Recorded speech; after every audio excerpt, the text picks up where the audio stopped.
بسم اللہ الرحمن الرحیم۔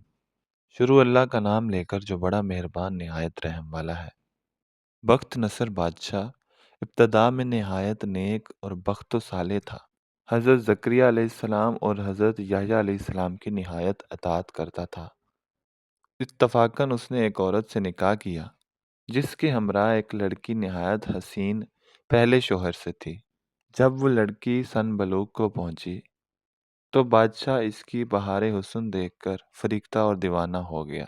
اس کی ماں کو پیغام دیا، وہ بہت خوش ہوئی، مگر دل میں اندیشہ کیا کہ بادشاہ پیغمبروں کا مطیع فرمان ہے اور نکاح اللہ کے پیغمبر کی شریعت کے خلاف ہے، وہ کیوں اس کام کی اجازت دیں گے؟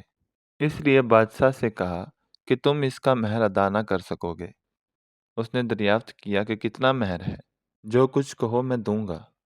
عورت نے کہا، اس کا مہر تمہارے دونوں پیغمبروں کا سر ہے۔ اگر تم یہ مہر ادا کر سکو تو لڑکی حاضر ہے، ورنہ اس کا نام مت لو۔ بادشاہ نے کہا کہ یہ پیغمبر ہمارے دشمن نہیں بلکہ ہمارے خیر خواہ اور دعا گو ہیں، ان کو بے جرم گناہ قتل کرنا ظلم عظیم ہے۔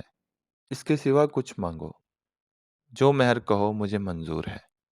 اس نے کہا، اس کے سوا کوئی مہر نہیں ہے۔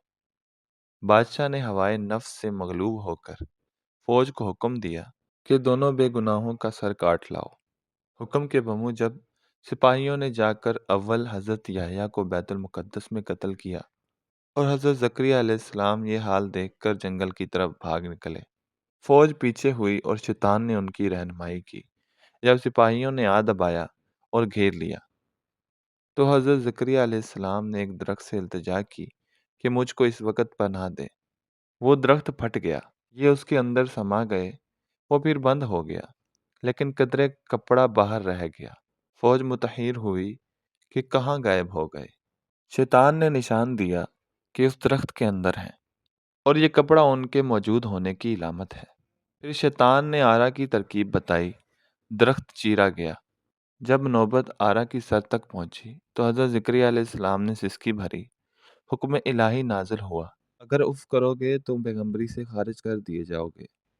تم نے غیر سے کیوں پناہ مانگی؟ اگر ہم سے التجا کرتے تو کیا ہم پناہ نہ دے سکتے تھے؟ اب اس کا مزہ چکھو اور چپ سر پر آرا چلنے دو۔ غرض کے سر سے پاؤں تک جسم چیرا گیا اور حضرت زکریہ علیہ السلام نے دم نہ مارا۔ جب دونوں پیغمبر اس بے دردی سے قتل ہوئے تو غضب الہی نازل ہوا۔ دن تاریک ہو گیا۔ ایک بادشاہ خونخوار فوج لے کر چڑھا اور اس شہر کے باشندوں کو گرفتار کر لیا۔ حضرت یحییٰ علیہ السلام کا خون بند نہ ہوتا تھا۔ جب قبر میں رکھتے تھے تو قبر خون سے لبریز ہو جاتی تھی۔ بادشاہ کے لشکر نے قسم کھائی کہ جب تک خون بند نہ ہوگا میں قتل سے باز نہ رہوں گا۔ ہزارہ آدمی تحقیق کر دیے لیکن خون بند نہ ہوا۔ اس وقت ایک شخص حضرت یحییٰ علیہ السلام کی لاش پر آیا اور کہا کہ تم پیغمبر ہو یا ظالم؟ ایک خون کے بدلے میں 1000 آدمی قتل ہو چکے، اب کیا سارے جہان کو قتل کرواؤ گے؟ اتنا کہنا تھا کہ خون بند ہو گیا۔ جامع دمشق میں حضرت یحییٰ کی قبر ہے۔